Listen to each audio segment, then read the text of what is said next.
My mic was muted. And hello. This is a Memorial Day stream on 5/31/2021.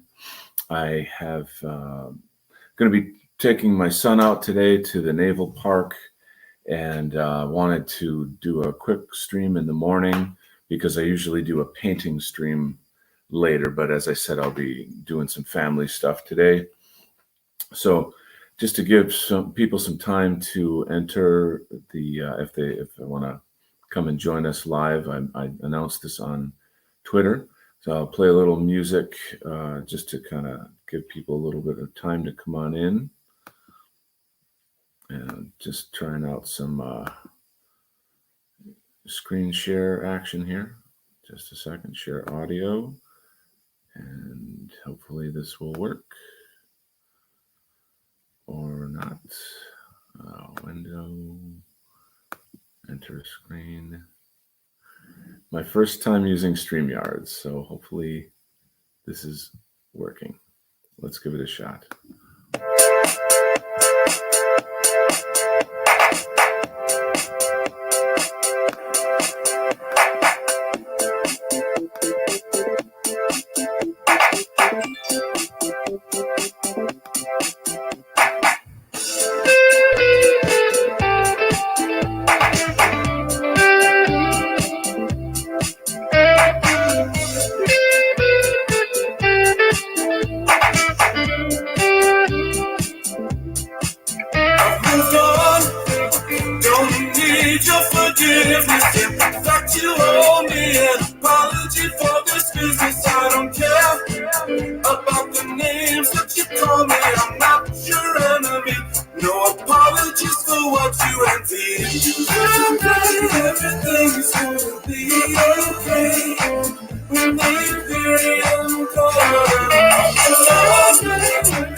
I don't know if you guys can hear me.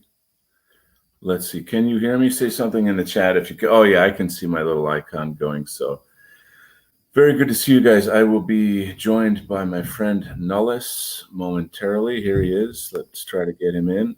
Nullis, how are you this fine morning? Good morning. How is everyone? And how are you? I'm doing okay. This is my first tryout on StreamYard. And so far, everything seems to be going okay. Got a few comments here, so it looks like everything's interactive. I just played my song "Someday Is Today." I announced earlier that Mondays are usually my fine art stream, but I'm going to be taking my family out for a day at the Naval Park, so thought I'd do a little stream in the morning. And I'm still reeling from your show last night, no less. That was a really, really intense show. And it took me a while to put it together. I don't know what the reason was behind it, because I had to postpone it, I think, once. I just wasn't in the right mindset. And I really wanted to provide a good show. And when we finally got around to putting the questions together and getting it all organized, then it was this cat and mouse game of trying to find the right time to talk with everyone, which was pretty funny. But thank goodness it ultimately turned out to be really, really good at the end. So I'm really happy that we finished the season in a very positive note, I hope. Oh yeah, the timing was perfect too with Memorial Day. So the theme of the show was victory overcoming all odds, and I feel like just where we are as a world, as a planet right now, this is a really serious topic. I actually queued up a part of the conversation at D Live that I'm going to play momentarily. I just first of all want to tell everybody that, I tell you what, first of all, I think what I'll do is grab the link to the show and put it in the chat, just so that people can go there in their own time and absorb it all, because it's such quality content. There's nobody doing a show as good, or maybe I don't want to say as good, but as thoughtful and well crafted as your show, Nullis. You do. Thank you. You put in. It's very clear how much work you put into these shows. We expect to go on a show and it's a couple dudes hanging out talking. It could be very intellectual, or it could be just a lot of sort of edgelording, or whatever. But yours is actually a show, where there's art, music, poetry, history, philosophy, conversation. It's just deeply enriching. And honestly, I don't see how you could squeeze all that in an hour. It actually takes time to really, get that all across. So, I mean, if I only had the introduction section and the Poets in Our Sphere segment, then it would be roughly about an hour of material in general. Mm-hmm. And I mean, which is fine, which is really good. But since the show's called Conversations with the Wind, we kind of had to have a conversation in it as well. Well done. Yeah. What were some of the highlights of this season? This is season 2, I believe. Season 2. Mm-hmm. That's a good question. A lot of content. So I guess it's tough. It's a tough question to answer off the top of your head. What I found really interesting was when I completed season 1, and then I had to start season 2. I was trying to figure out, what am I going to do this season? I mean, what topics am I going to address in season 2, which I haven't touched upon in season 1? Mm. And obviously, we had some really good topics, so it worked out. And I started with, since it was in October when we started season 2, I started with, sorry about that. I started with the Hungarian Revolution of 1956, and that's where we had Barovius on. Right. And I think that was a really, really good way to start the season. And I'm really proud of that episode, actually, for personal reasons, but for a number of other reasons too. Something I wanted to add to that, in America in general, in our education system, I think that we're sorely lacking on historic information and cultural information of Central and Eastern Europe. Mm-hmm. And I think that what's amazing about you is that you are a representative of that, and then you channel a lot of that education into our sphere through the White Art Collective. And so it's just sort of an extra added bonus, I think, for everybody in our sphere.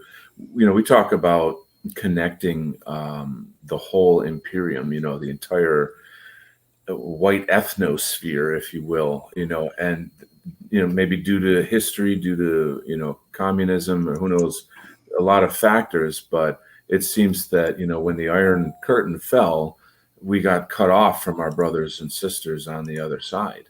So it just doesn't seem like we know much about that. There's most of our history and education is focused on America and Europe. Yeah, it's interesting because J.C. Adams back in the day, I mean, and I hope he's still listening to the shows. I hope he's still following us. Yeah. And incidentally, speaking of J.C. Adams, I was really happy that I was able to share additional poems from him this season as well. Mm-hmm. And I think he's one of our best poets out there, still is. Mm-hmm. But he said something really interesting. He wrote an article in the White People's Quarterly about how national language and poetry is inherently nationalistic because it's very difficult, and it's true. It's very difficult to translate the essence of a poem, the essence of a story from one language to the other. And even if we have, and this is really what makes it very interesting in terms of this whole biosphere topic that we always talk about, right? That you have a Russian poem, and translating that Russian poem into, I don't know, to English, to German, or whatever language, you're going to lose something in the essence in that translation. It's kind of, it's not really a facsimile. You have to be an exceptionally good writer to translate it. Not just a good translator, but you have to be a really good writer to properly translate that. And I find that really fascinating. Of course, there are exceptions to the rule. Like, everyone has read Dostoevsky, and you've had a whole number of translators and even well-known authors translate these works. So we're fortunate in that sense, but not all pieces and not all works are going to be elevated to that level that it touches upon the Imperium, so to speak. Yeah, I feel as if that should be a future project. The idea that we need to kind of reach across the language barrier, and try to bring on somehow or other, more people, more nationalists from Central and Eastern Europe into our sphere. I would go so far as to bring nationalists from anywhere in Europe, or South America, by the way. Yeah, right, or South America. I would love to, I would love to have someone from Spain, because we haven't had anyone really from Spain. Good point. Or more Italian nationalists, Greek nationalists. Oh yeah. So there's a whole bunch of, and it's just probably due to the limit of language again. But I've always encouraged everyone in, whoever listens to the show, at least, if they speak a different European language. I don't like to use the word foreign, because it's not foreign. It's just a different European language. Yeah. That's an interesting way to look at it. Yeah. And I always encourage everyone, if you grew up similar to me, where you had, multilingual upbringing or multicultural upbringing. And again, we're trying to use these terms that when you hear it, kind of a little bit of a cringe effect to it, right? Because you'd say multicultural, because, oh my God, what I mean by that is, if you grew up first generation here in the United States, and your parents were from Spain, or they were from Germany, or from wherever, and you immerse yourself in your family's and your ancestors' cultures. If you write, and if you're, or even if you have an interest in that literature, that poetry, then I encourage everyone to really focus on it if they can, if they have the time, and submit their work. I would love to get a German perspective. Sorry, a little interruption there. Go on. Yeah. So I would love to get, these perspectives. Fortunately, we have a pretty strong representation from the UK in general. Yeah. We have a pretty strong representation from the Scandinavian countries. Although Finland, I would like to see more from Finland. We have a fairly strong we have some representation from France. I would like to see more from France. For sure. There you go. That's something for us to get focused on. Yeah, yeah. Actually, we have Flash Gordon, or sorry, Gorgon from Morgan. from the White Art Collective. I did an interview with him much earlier in the Imperium Art series, and I think that we're overdue for a checkup with him, and check out what he's doing, his take on what's happening in France, and overall in Europe and the whole thing. He's just I just love the guy. His artwork's so cool, and he's just super bright, So yeah, let's try to focus on that a bit more in this coming year. So I want to take a quick second to do another screen share of the Conversations with the Wind episode last night. I've isolated your question at the end where you're asking us to give advice to artists, and I just thought that it just was, I don't know, sometimes just magic happens, you don't really plan what you're going to say, but you're in the moment. And I mean, we had already had a really full and enriching conversation. So we were like super primed for this question. So now I have the issue of doing the screen share thing. So I'm going to. Now you have to make sure that you share the sound, right, when you're doing this. Right. So that's so it says share. Yeah, I've got the little share audio gizmo there. Yeah. And now I have to choose a window, which would be this. Are you seeing the DLive on the screen right now? DLive? No, I'm not. Okay. You know that it's on. I have it on YouTube, by the way. Nope, I just found it. There's 3 options. You should see it now. Yes. You do see it now? Okay, beauty. Yes. All right, so I'm going to go ahead and play this, and everyone please listen closely because this is some critical info. What advice would you give artists in expressing the message of victory in spite of everything? And I think that I kind of addressed this in this last sentence that I said, or these last thoughts. Donald, what would you like to add to this? Actually, I'm sorry, Millar, what would you like to add to this?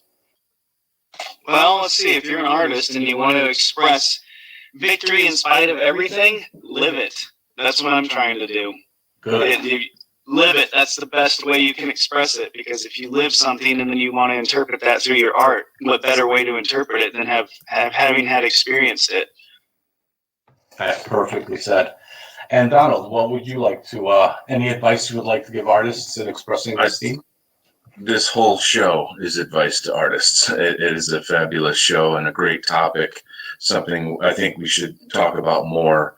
And so what I have to say actually echoes some of Alma Lahar's comments earlier. When one spirit is crushed, all is lost, because it's the spirit of survival, right? It's our will to live. And if that's crushed, then it's gone. I'll be honest, again, in martial arts, I don't just try to defeat someone, I try to crush their spirit. And I know that sounds kind of like, whoa, but, when you show another person that it's impossible to beat you, then they lose their will to fight. And think about that. When you show the opponent it's impossible to beat you, they lose their will to fight. Think about that deeply, because that philosophy right there could win our battle. You see, but we have to show them that we're unstoppable. And so how do we do that? We look into our past, we envision our future, we connect it in the present. We unify our people, we enjoy and bolster and support our arts, right? Because the arts is the realm of the spirit. It's where the spirit and the material world come together. So we first start there. We reunite ourselves with our past through our culture, through our arts. It's not all academic. If we just do that, then it's just kind of sterile. We need to tie the academics into the arts, and then start thinking about what we can do, where we can go from here.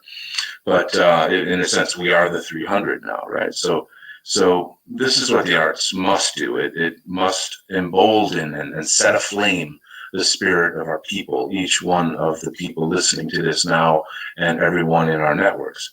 So that could take the form of just sharing, things, being compassionate to each other, giving selective empathy to our brothers and sisters, offering help where they need help in any way, but because we're a community. It's not just about, like knowing a lot of factoids about history or philosophy or what have you. That's key, but it's not the whole picture. We must then apply that through love, through friendship and fun and culture, and that's really bringing us together. It's overcoming those differences in ideologies and et cetera, et cetera. So we remind ourselves of the past. We envision a free and healthy future. If we can't imagine our future, how the hell are we going to get there? And who does that best? Who does that best but our artists? And I don't mean just painters. I'm talking about all the arts, the poets and the singers, and and video and film, etc. These are the people that are in a sense, the artists are the spear point of all culture. Okay, because we envision things, we have the creativity, we have the skills, and we put it together. But we draw those ideas and that love from our communities. So again, all these things kind of come together in a beautiful mosaic. So be a role model to other people, honor our heroes, be involved in this movement, share videos, talk to normies, be brave, have the confidence so that even if you're the only one in the room who's sort of, pro-white, if you will, that everyone around you realizes no matter what mud they sling at you, it'll just wipe off. It'll just roll off. Nothing can stop you. And then when they see they can't crush your spirit, they'll lose their will to fight. Maybe I should start calling you Donald the Barbarian. Because I'll start talking like Grug. How about that? No, because it's like, it reminds me from Conan. When the Mongol general asked Conan, "What is best in life?" and Conan goes, "To crush your enemies, to see them driven before you, and to hear the lamentations of their women." Yes. Well, there's the Hyperborean ideal right there.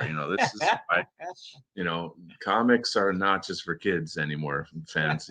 Get out there and read some Conan. But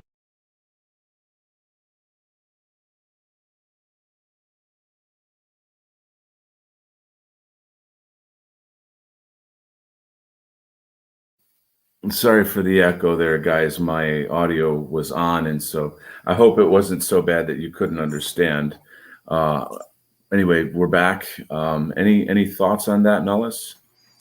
Well, this was a really good conversation. I think that the main issue here for me was always instilling self-confidence in people. I think that is really the most important message here.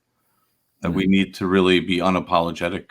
And you asked me before about maybe the overarching theme for season 2. Mm-hmm. I would say that the overarching theme, and it's exemplified by this conversation, is identity over ideology. Knowing who you are, and understanding who you are, and expressing that in your art. I think that that's the most important thing.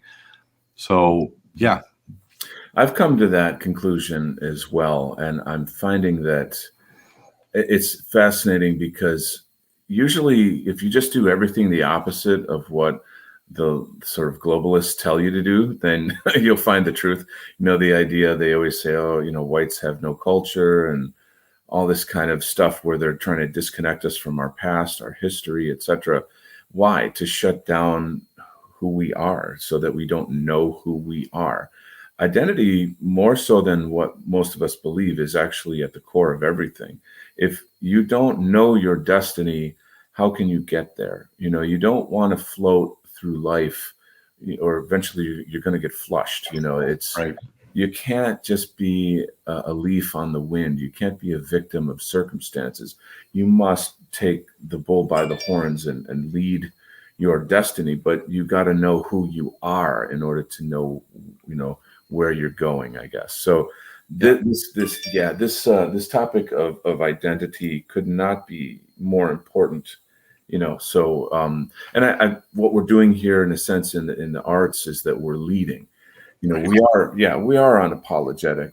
And my specific message is love your people, and focus on that love. Just pour your energy and your heart and your time and everything that you can into love of your people, because we live in a world of hatred.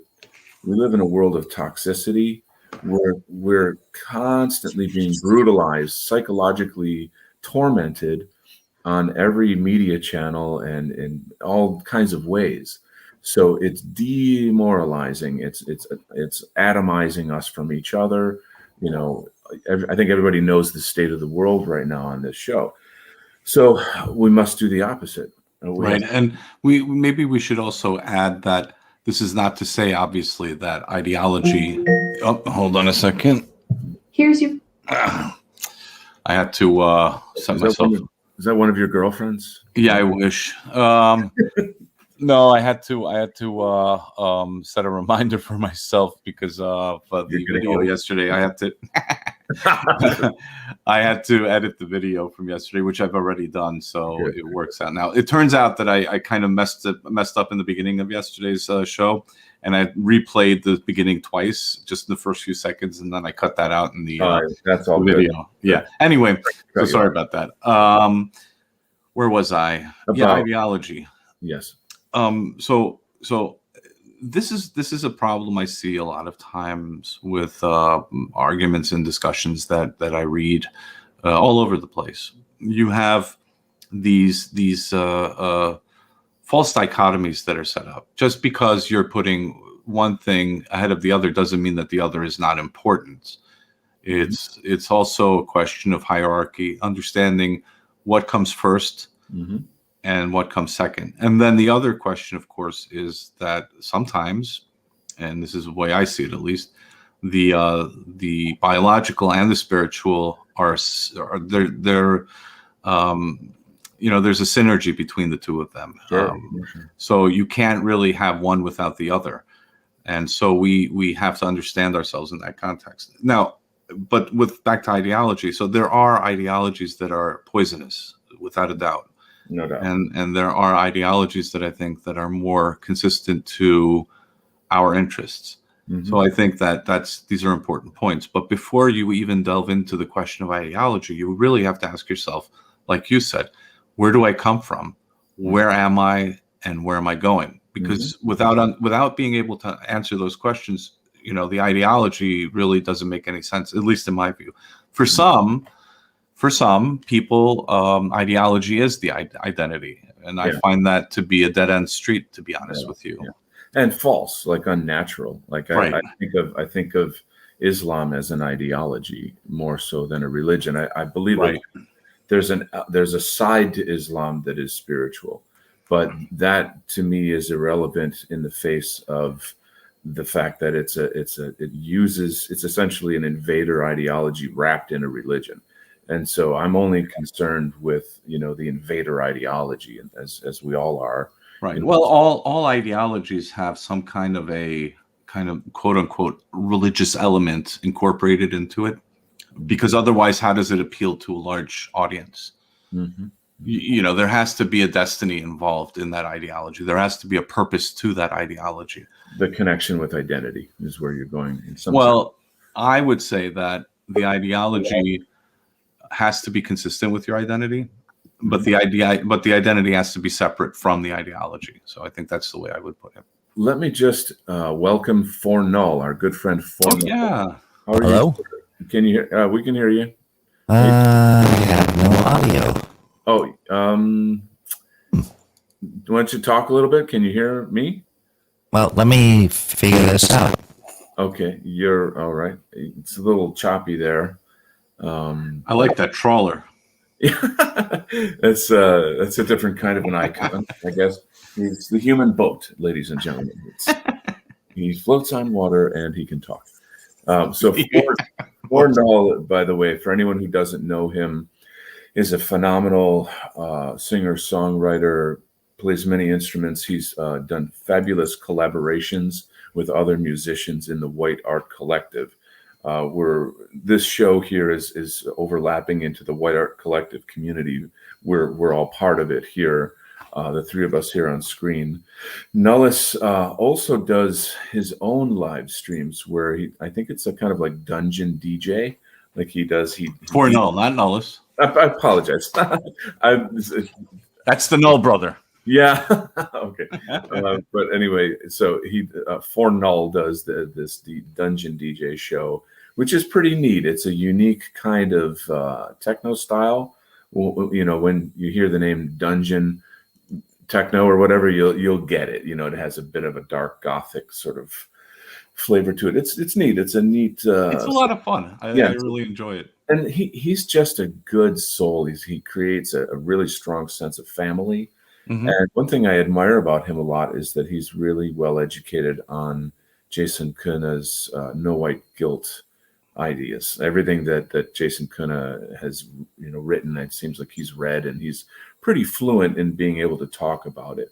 Yeah. So I hope he comes back and joins us. I actually invited anybody from the White Art Collective to join in the chat. Speaking of which, Alma Lahar really represented Jason's thoughts very well too yesterday. Mm-hmm. I think that's an extra note that we should add to this. And tip our hat to him. Yes. Here's a guy, like a young guy with tremendous talent and tremendous intellect and a fabulous sense of humor. So I see like a great future for him. You know, there's a lot of good content yet to come with him. And he's also done some collaborations. I think, didn't you play a song with him and Hyrith and somebody else last night on your show? No? Yeah, that was the Amalek song. Yes, Amalek, right. Yes. So there you go. That was a really powerful song. A little less light, a little more. What was it again? I have to remember the verse. A little less light, a little more thunder. Thunder. Oh, cool. Speaking of poetry, I have a new song coming out with my new music project with songwriter George Freud. So at the beginning of the show, I played Someday Is Today, which is myself and George Freud. We're calling that project Culture Crime. So once we get enough tunes written and produced, we'll open up, a Bandcamp or some site where we can feature all the Culture Crime songs. But I have a new song that I'm working on now with him, and I'd like to read the lyrics, if I may. Do I have your permission there? Well, my permission, by all means. Okay. You are the master of poetry ceremonies, so I got to have. Wow. Okay.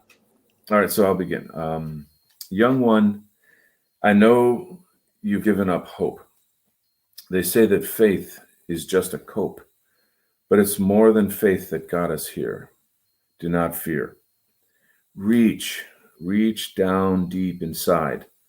Come out from where you hide. Our ancestors did not fight and die for us to live this lie.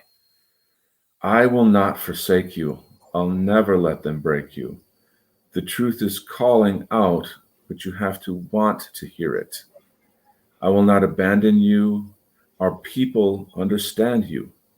Nothing can defeat our Western biospirit. You were not born into slavery. It's going to take all your bravery just to say it's okay to exist. Remember, revolt, and resist. We are the ones who shine like the sun. No one compares to what we've done. Everyone wants to be us. That's why they mistreat us.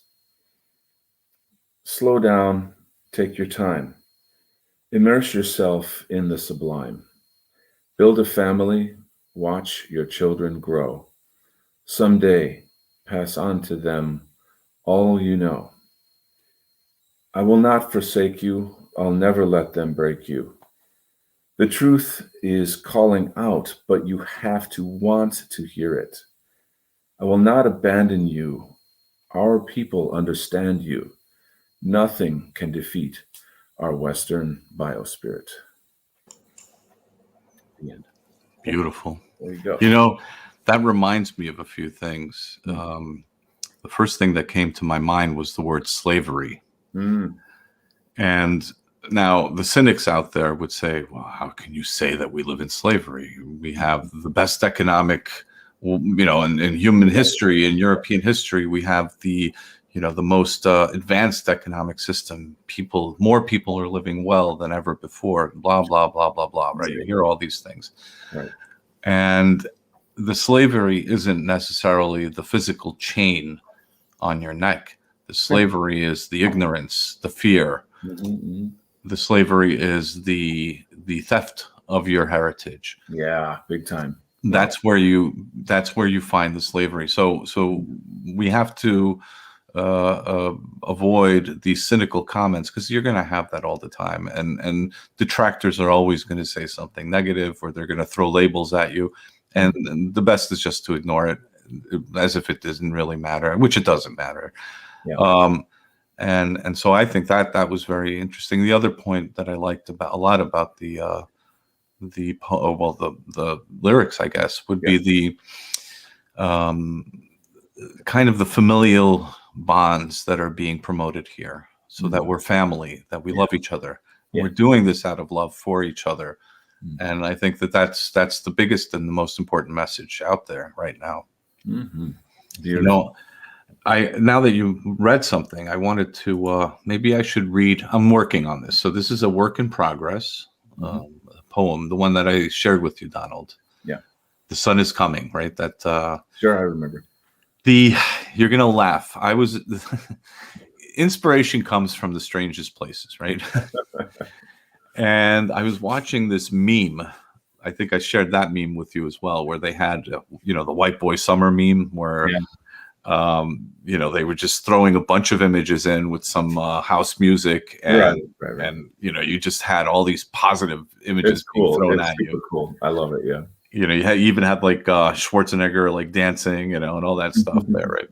And there was one image that really stuck out. Like it was just really strong, and it was this almost like this Silver Surfer type of being, standing in attention above everything, and also a message in this song / meme where it said, "The sun is coming." And to me, that was really, really powerful. Now, I'm not trying to equate this with a messianic message or an Übermensch kind of theme. That's not really what it was for me. For me, it was our spirit rising above, our spirit standing there and proudly proclaiming who we are. That's kind of what it was that got to me in terms of inspiration. So this is a work in progress. This poem, I will probably change it around. So what I'm reading now is just a very rough draft, and it's just a few verses. It's not the complete poem, but if you're interested, I can read it. Go for it. "Smothering depraved obscuration, we let you lead our children astray. Perverse serpentine fornication, deeply flawed, grotesque, and gray. You only exist by our good grace. We are the ascending horizon. You're expected to accept your place. You were warned not to rile the lion. Now the sun is coming. There's nothing you can do. Our light will brightly shine, casting shadows on you." And that's it pretty much for now. Wow. It's you. It's amazing, like how much power you command and how natural of a poet you are. Like I struggle to write, and it seems to come so easy to you. So I'm really, I love that. I think that's part of what I mean about knowing who you are, and this is who you are. It's part of your destiny. You have a gift with words and language, history, etc. Imminent Rain is giving you the standing ovation in the chat there. Is he? Hold on. Oh, wow. Look at all those. Wow. Thanks. Yeah, indeed. By the way, if anyone has questions for us in the chat, this is kind of a casual stream here. You can go ahead and toss those in. If you scroll up a bit, you'll see the link to Nullis's show last night on White Art Collective D Live. It was epic, and I think that it deserves some kind of afterthought. I think that people need to look at it. Again, I'm just tooting the horn here for Nullis, explaining to people that they don't realize what a gem his show is in the whole sphere of what is out there. Welcome, Yankee Apple, coming back. Hello. Yeah. Yeah, just I've got a lot of fabulous friends that come to my Monday streams. The Monday streams are me painting, listening to chill music, and just chatting. So they're very homey and casual, and it's a good kind of coffee house sort of environment. Just incidentally, I added the YouTube link as well, just in case somebody doesn't have access to D Live. Then they can access the yesterday's show, but also all the archived shows. All the conversations with the Wind shows on my YouTube channel. So they're all available there. Mm-hmm. So we were talking earlier about identity over ideology and the importance of identity. There's something to say there on even on a metaphysical level. Oh, yeah. Where I feel that, I'm getting kind of metaphysical here for a minute here on perhaps the deepest level.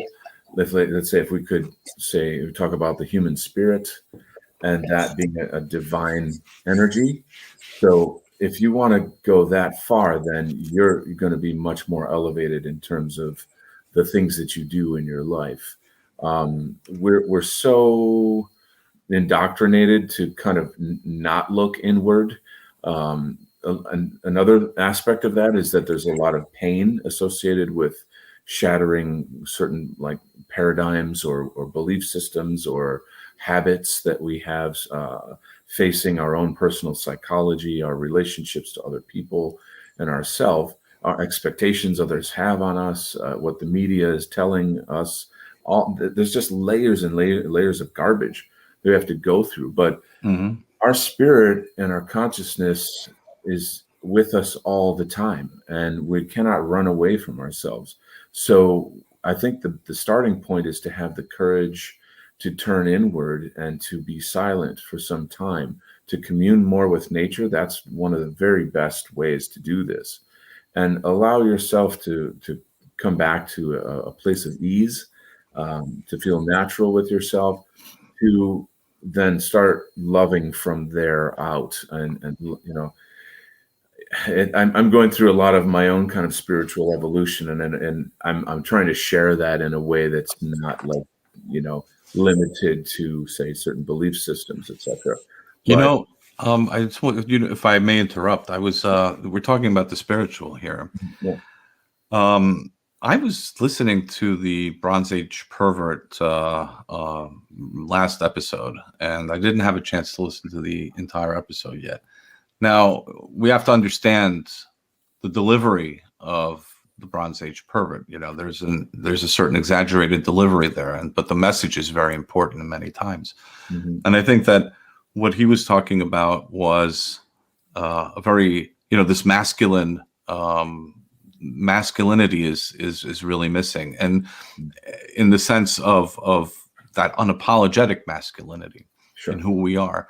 And I think that that's a very important theme. A lot of times, you'll see, and then again, I wouldn't say that this is prevalent among the White Art Collective artists. I've never experienced that among the White Art Collective artists, but I do say that you have a lot of people in our spheres who are struggling with arrested development, and they're struggling with trying to go through rites of passage of becoming men. Mm-hmm. And I think that this is an important point that we have to also work on as artists, and how we express masculine, and how we really bring that forward, because we can't just combine everything into one. There's a feminine approach to certain problems. There's a masculine approach to certain problems. Mm-hmm. And it's not to say, of course, that the masculine or the feminine is worse or better. They're just different. And I think that we live now in a very society. And again, this is not to denigrate the women out there, because I have a lot of love and deep respect for all women. But we have to understand that as men, we have a completely different mindset. We have a different approach to things, and it's what I notice in many cases, this, we talked about this, the altruism, we talk about virtue signaling, Yeah. we talk about pointing that moralizing finger at people. These are very feminine traits. Yeah, correct. This is the maternal speaking to us. And and again, to emphasize again, this is not to say that that the ladies out there are all like this. It's also not to say that women, are negative in our society. But we have to, we've kind of went the opposite extreme, where we live in a very effeminate society. So you have a lot of young men out there that have this natural inclination to be masculine, and they're surrounded by this artificial femininity, maybe is a better way of putting it. And we have to break through those chains. We have to break through those walls, and we have to be men. So I think that this is also a very important point, and I think a very important calling for the male members of the White Art Collective. For sure. That's just such a key point, and you've illustrated it perfectly. On the topic of male and female, I think of them as connected. Of course, they're different, but they're inseparable, though. That's right. What nature. It's how nature created us, and not only that, there's many masculine and feminine principles everywhere in nature. So it's but the thing I wanted to discuss is, we don't have a sort of a traditional rites of passage.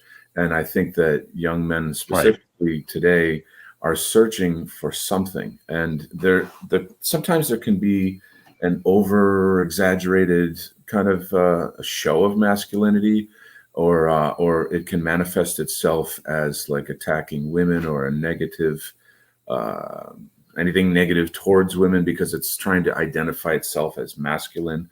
These are just sort of youthful behaviors, but I want to offer an idea. For example, so when I was 18, my dad passed away, and I think that's that kind of a critical age where you're going from, being a teenager to a man, and I didn't have a father there to kind of assist in that. So what I did, I went on a journey to Asia. I got my own stuff together, and I went alone to Asia. And to me, that was my rite of passage. I needed something to go through that would be extraordinarily, not so much difficult as it would require all of my wits, all of my senses, and challenge me completely. Yep. So that I had the sense of, I did this by myself. I got through this by myself. I accomplished this by myself. And therefore, I acquired from within, not through the signaling of people around me, not through the codes of, behavior, or the kind of the locker room banter, and the guy's guide kind of, jingoistic culture of young men today, but rather through building it from within myself outward. And then coming back from that and going back to college, etc. I was in an exchange program in Japan for a year. People looked at me completely differently. I'd cut my hair. I dressed a little more, with showing some self-respect, and I had some wisdom and power. And that was a step towards manhood. So, I'm not knocking like sports or lifting weights or all this kind of stuff, but, it's not your body, it's your spirit, it's your mind. You have to evolve literally. You literally have to change your neurology and mature. And maturing will not come by kind of constantly avoiding your fears. Right? You have to go through your fears.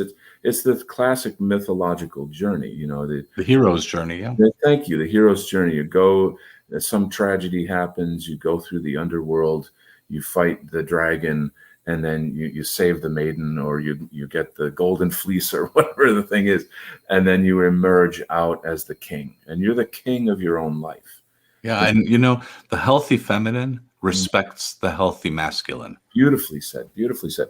So I want to see a lot more of that kind of discussion, where we see each other as, as I guess one. two halves of a whole, something of that nature. And again, us men, we have to focus on our kind of masculine health, if you will. But when I say that, I'm not talking about like virology or, like having some kind of, or how virile you are. That's the word I meant to say. But rather, There's nothing wrong with that, though. I'll be honest with you. I certainly, think that there's a certain level of aspiration to look at when you look at, the strong man. I mean, obviously, not everybody is genetically inclined to be that guy, but to have that as a positive example, something to strive toward, there's nothing wrong with that. I think that's.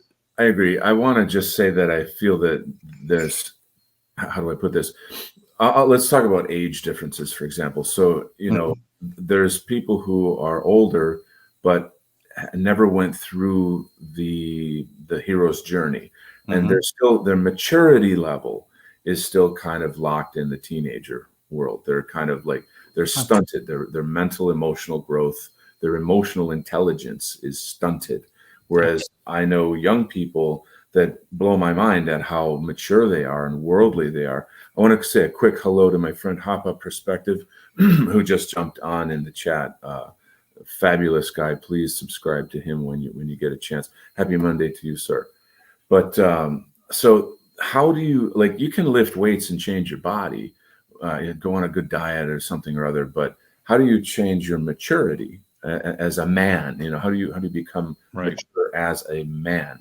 So there's a lot of aspects to that, right? The problem is I think that the white positive sphere has to kind of find out more answers for that and provide more answers for that. And it should come from people who are mature and who have already been through the journey, rather than the guys that are just sort of kind of shit posting and pretending to be adults. And I'm not naming names or whatever. And I was that guy too. So I'm not looking down on them. I'm actually, looking at them compassionately, saying, face your fears, defeat your demons, go through your hero's journey. And you can only you can live your life, only you can die your death.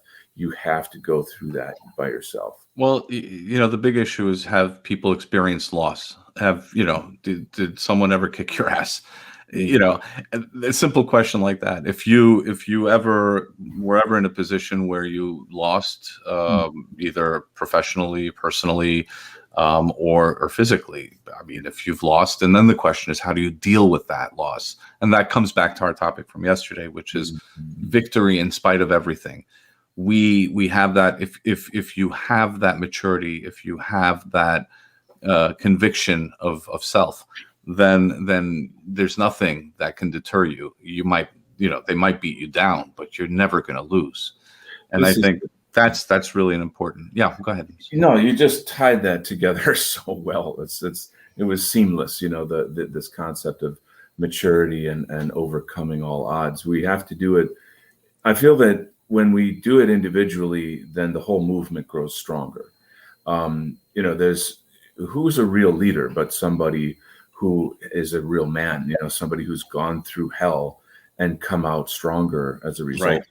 Rather than bitter and black-pilled.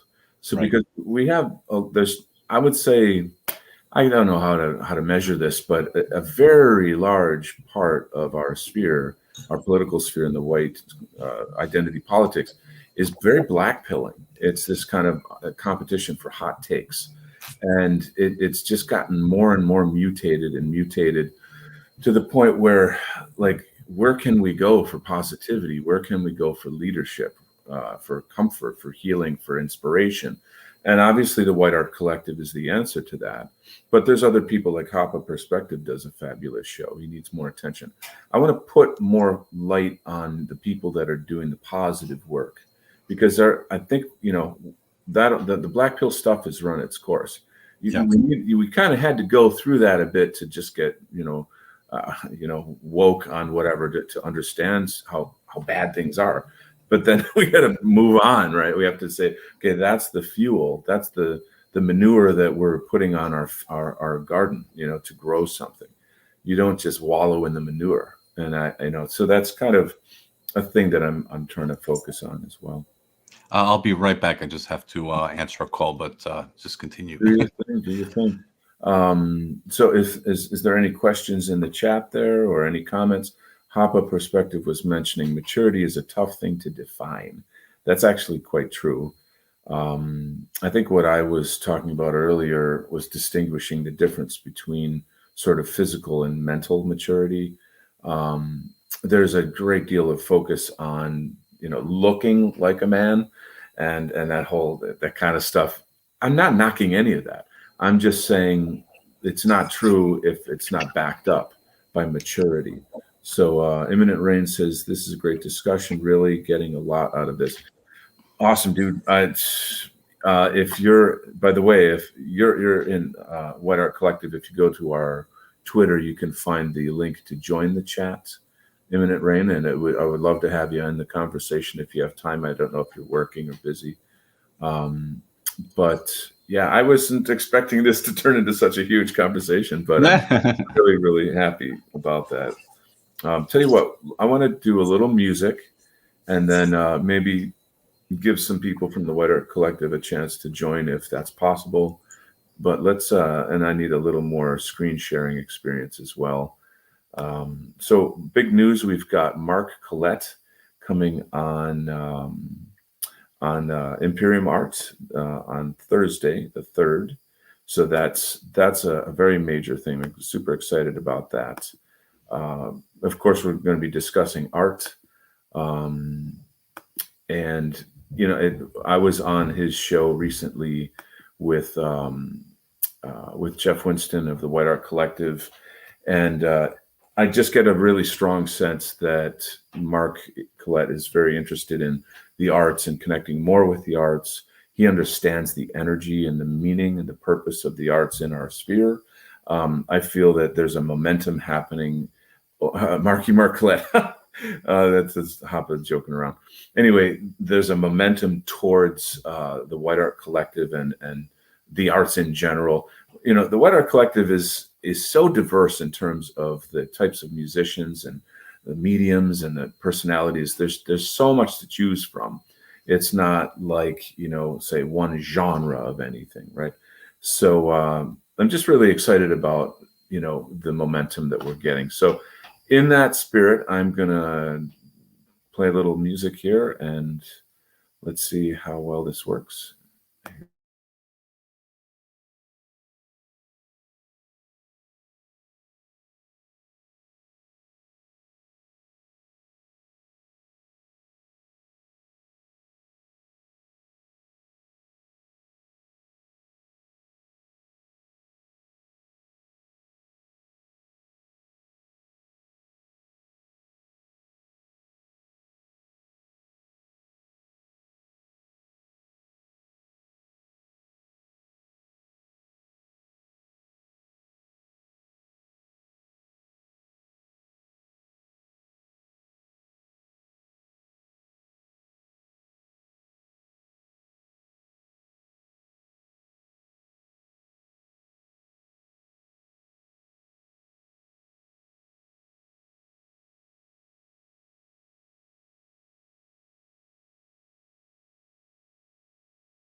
Well, it's looking like that didn't work.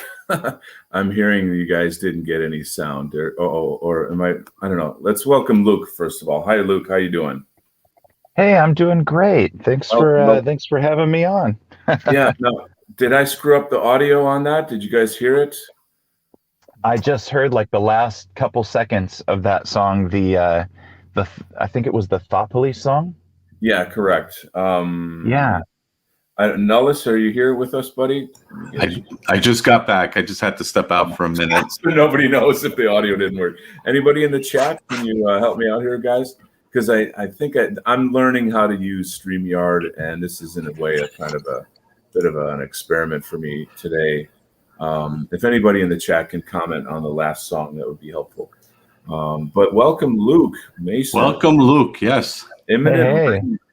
So great to talk to you guys again. Yeah. Luke was on Imperium Arts. I should change that screen that we've got here. Hang tight, gents. Luke was on Imperium Arts. Just got, I don't know, a week, 2 weeks ago or something like that. So Dan Norton, are you telling me you did not hear the music? I guess he's saying no. So something went wrong with that. I apologize. It's weird because last time I had my mic on and there was an echo going on, and now I turned my mic off and now you couldn't hear the music. So I'm like, okay. Sorry guys, sometimes it goes like that. Nothing. I thought my internet stopped. Oh, charming. All right. Well, that's called a live and learn lesson right there. But let's get back to Luke. How are we doing today, Luke? I'm doing good. I am getting back from a weekend of oh gosh, I had kind of a messy weekend, going to see my folks, and then turns out they all got the vaccine, and I'm afraid of people who have the vaccine. Oh, so, bad news. That is bad news. Yeah, man, it's been a little bit rough, but I did get to go visit my ancestors' graves and stuff, and we put some little lights there, and it was a good time with me and my kids, and yeah, it was good. I mean, even with the hard parts of it. Sure. Okay. So this is a Memorial Day tradition in your family, or? Yeah. We always just go and visit, the grandparents and the great grandparents in the cemetery, and try to connect a little bit, Okay, that's wonderful. I think it's necessary. I take my son and my mom to my father's grave on his anniversary every year, and it's it's not like a military thing, like a Memorial Day or something, but I feel it's an important connection to our past, and it creates a sense of family. Family is not just all good times, right? It's kind of a connection to our ancestors, even those who have recently died, as well as ancient ancestors. So it's Well, that comes back to what we were talking about yesterday. Our soul lives on through our descendants. Mm-hmm. Yeah. So we I mean, obviously, our souls are eternal, and at least the way I believe it. Sure. And but outside of that, the fact that we go and visit our ancestors, we visit our relatives, we commemorate our heroes. That's all a part of keeping them alive for us and for posterity. Indeed. It's funny how, like when I'm in a graveyard, I don't feel that there's any spirits there. They're on the next plane of existence. Yeah. And it's really there for us. It's part of our culture. It's part of our remembrance, our identity. So it's super important. And I recognize that it can be very, very painful for a lot of people who've lost someone. Yeah, we've all lost someone, or we will at some point. So, but that comes back to the topic of maturity. It does take a certain strength, and there's a change that occurs when you go through grief. There's a change where you become mature, and it's a painful way to grow up. I'm not taking that away. But and it's not comforting to say like, oh, wow, you're really going to grow up now that your dad died. That's not something you say to somebody, it's not something I would want to hear when I was 18, But Yeah. and most of us, especially the younger you are, the more you don't want to grow up. It's a strange thing. And then of course we live in this infantilizing society and this culture now. But anyway, it's great to have you, Luke. I'm glad you're here with us. Yeah. I wanted to say, man, I'm like driving down the road and you read the lyrics to your song, mhm. and I'm like struggling to control the flow of tears onto my steering wheel. Wow. And then, Nolis, I really enjoyed your poem as well, man. That just and the conversation about maturity and the hero's journey and everything. I feel like I've gone through a lot of that kind of thing, so I just really appreciate that being represented. Yeah. And If you could share some of that, because I thought, oh gosh, it'd be great to have Luke on this show. You're people don't know you, I guess, as much as we do. You're a very masculine, adult, mature, creative, strong. You got all that. You got the whole package. You're just a super man. So, like, if you could share some of the challenges that you went through that allowed you to kind of become a man and become mature. Oh yeah. Well, the main thing that comes to mind that I've kind of been battling for probably a decade or so is I used to be really into martial arts as well. I didn't get to go to the Shaolin Temple like you, but I went through a lot of that stuff, and I got super involved in Korean martial arts, and I ended up ruining my hips. Yeah. Because of, trying to do these crazy kicks. And for about 10 years, I had really beautiful high jump spinning kicks and everything. Yeah. And then it just kind of caught up with me, and my hips went bad. And I had, I raised my kids having gimpy hips.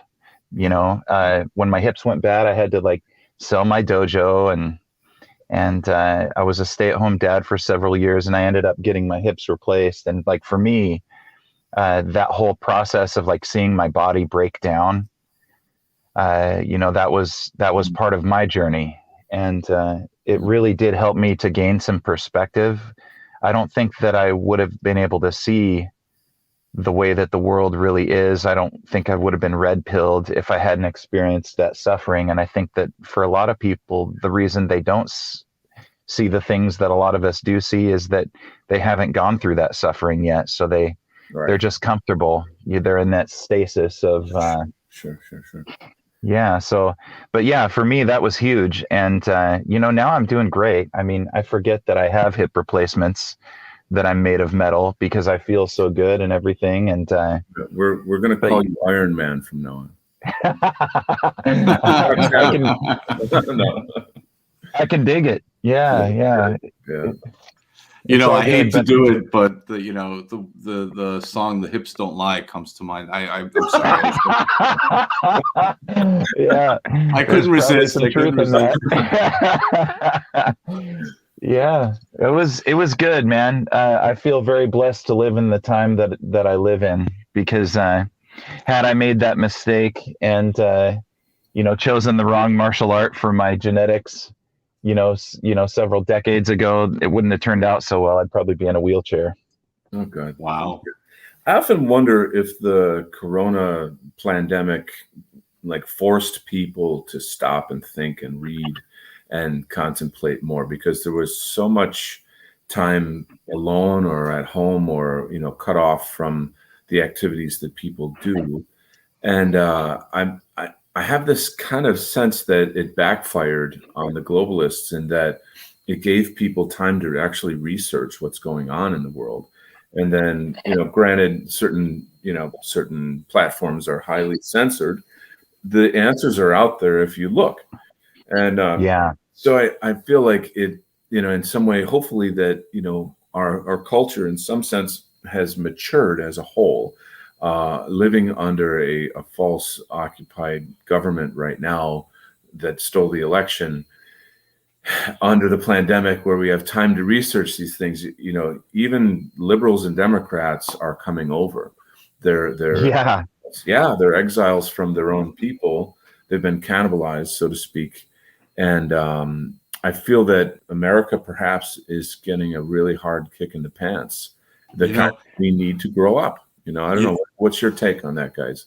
It's funny. I have a nuanced opinion on this whole thing, and I don't want to. It's not even important to go into detail about it. I think. Wait, am I on mute here? Oh, I'm not. Okay, I just thought for a minute I might be on mute, just talking. Nullis, are you there? Nullis, no, I'm kidding. So I do have a nuanced opinion on it, and I would say that I'm more agnostic when it comes to the causes of it. I think that the biggest poison is the societal poison that's being incorporated now, the panic. So for example, for me, it's more interesting and sad actually to watch how people are literally panicking about this so-called pandemic, and how they react to each other. How are we behaving toward each other in this time of need? And it's not a positive message. So my concern is that if something serious and very real does happen, how will that affect and what will happen in society? And to me, this is just an indication that if, for example, there were an economic collapse, if there were some kind of genuine, serious pandemic of the nature of the Black Plague or something like that, how people will react is what we see today is an indication that it's going to be really, really bad.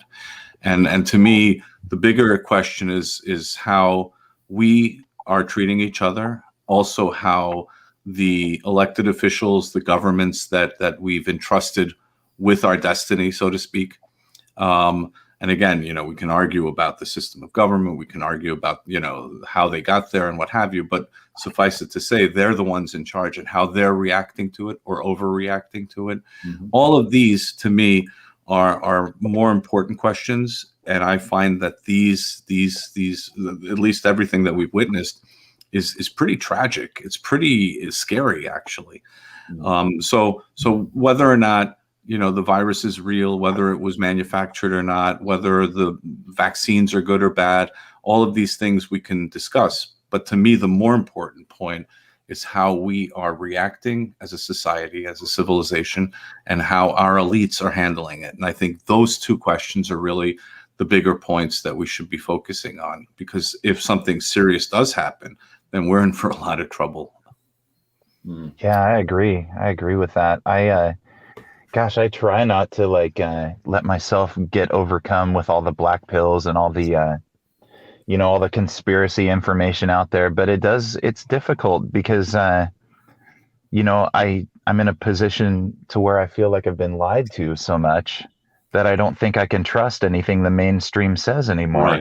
Right. So I want to, but it's just difficult, and I really want to focus more on solutions and instead of just doom documenting and doom dissecting like Jason says, but it is difficult, and I see that too, like the fear and the I have it. I'm afraid of the vaccine because I just don't know. Right. Well, that's what I mean. It's like the vaccine to me is more of a symbol of something than it is an actual vaccine, if that makes any sense. Yeah. It's so politicized. Right. It's to the point to where I feel like I've lost family members over this deal. Right. Right. And that's the thing with, and if you go back to 2016, just because of a political disagreement. And again, it was never the case. I mean, you had differences of opinion on politics or on policy or on social matters or on various different matters, but people never alienated themselves from each other as much as they have since 2016. And then this was highlighted by the last year, how people are completely alienating themselves from each other. And again, I think that the topic of the vaccine, the topic of the virus is important. Don't misunderstand me. But I think Sure. the bigger message here is how we are, how we behave in these situations. And it shows a level of immaturity, if you ask me, to be honest with you. Yeah. whether it's real or not, or, no matter what you think of it, like I do get this strange sense, like just the timing of all this stuff, it feels like we're being punished for awakening and becoming more nationalistic. It feels like, well, and, like Klaus Schwab has even admitted as much, like that it's such a great opportunity, this reset or whatever is such a great opportunity to stop nationalism and populism. That always shows their cards. It's disgusting. They'll say, we better prepare for the eventuality of a giant global cyber attack. And it's like, okay, great. Now your computers are going to go down and all communication will go down. So that means they're working on it. I do huge, crazy amounts of research on the quote virus / vaccine. There's no such, it's not a vaccine. It's an experimental drug that they call a vaccine. It's under the guise of an emergency vaccine. So they have to constantly fabricate that we're in an emergency. And this whole, like the insanity of, we'll give you free burgers and free. That was ridiculous. New York State's Governor Cuomo is offering free college for people who get ridiculous. It's so it's so grotesquely surreal. I mean, I want to first of all say globalfreedomalliance.org. Globalfreedomalliance.org is a place I strongly urge everybody to go to check it out. It's an organization of doctors from many, many countries, mostly in Europe, who are coming together to stop the Great Reset, to tell the truth about the science of this man-made bioweapon that, is essentially set up to depopulate the earth. They're trying to, it's this Agenda 21, 2030, they want, at least 1 billion people off the earth. And I don't want to go too far because I just kept talking about like not black pilling people, Yeah, it's hard, isn't it? This is the blackest pill of them all. Donald, if you don't mind, genocide. Would you mind if I played my implications poem? Sure, go ahead.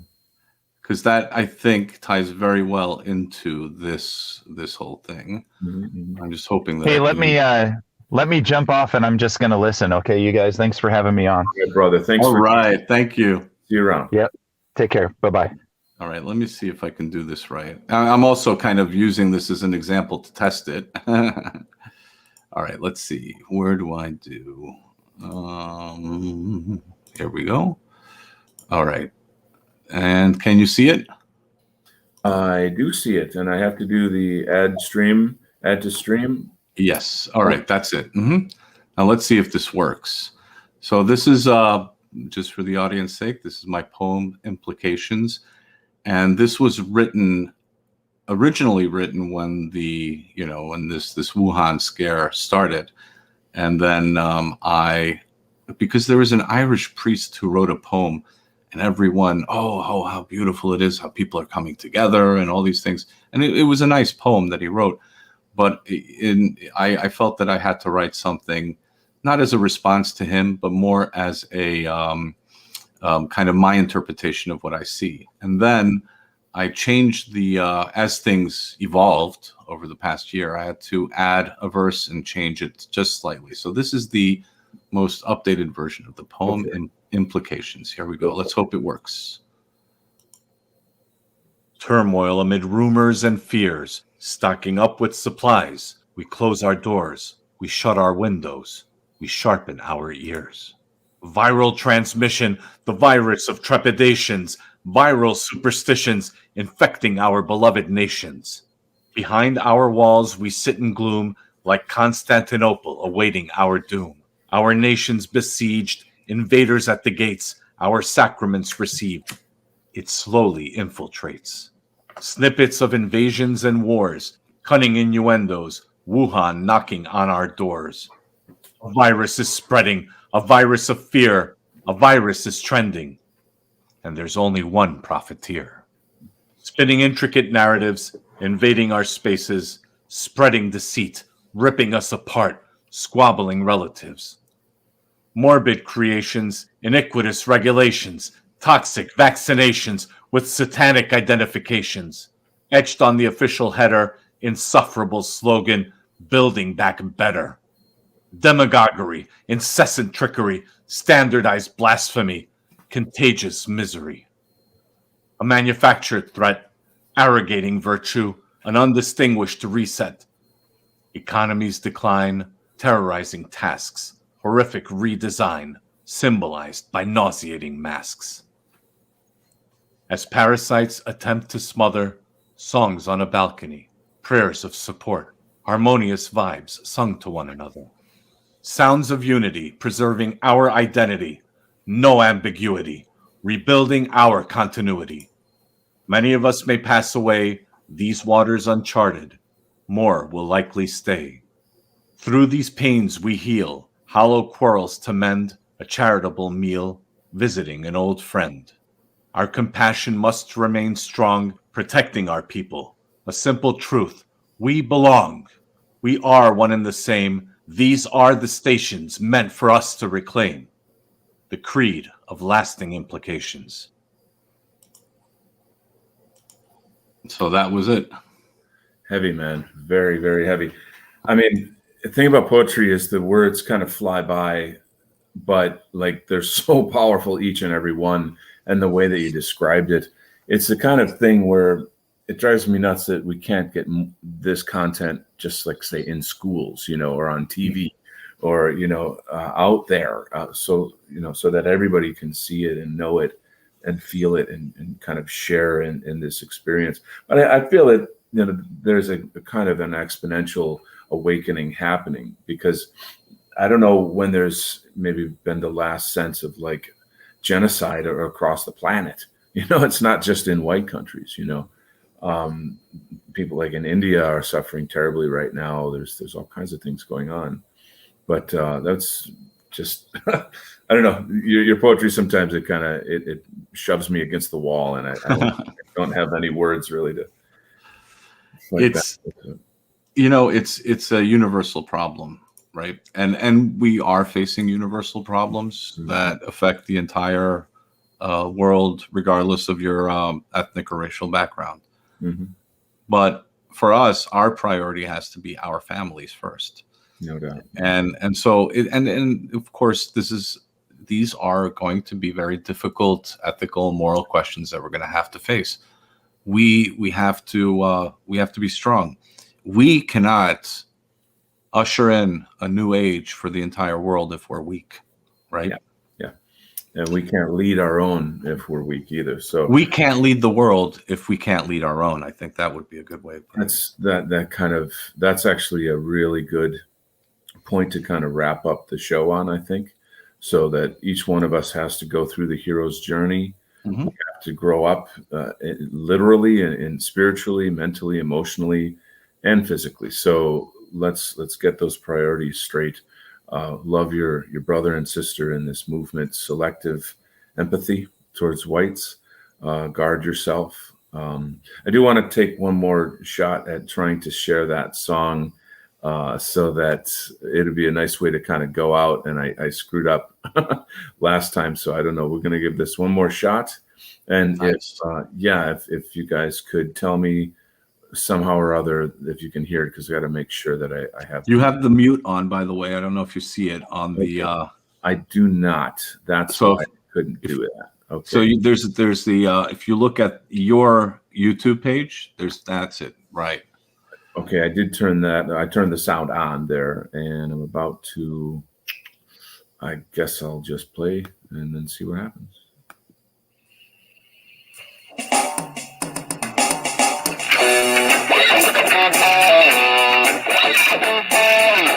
Can you hear it? Coming across a little tinny. Still on the blue hill. These days, so many ways to wake up.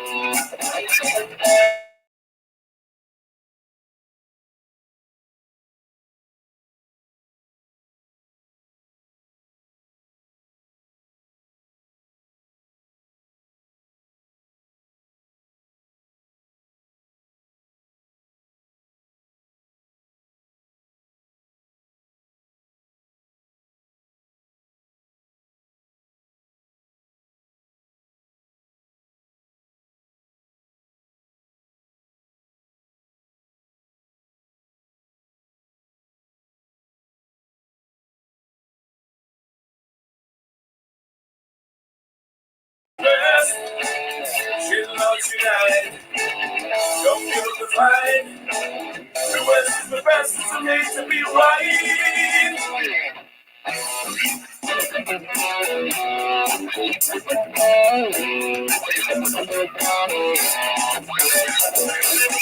You don't have to thank me for most of those things.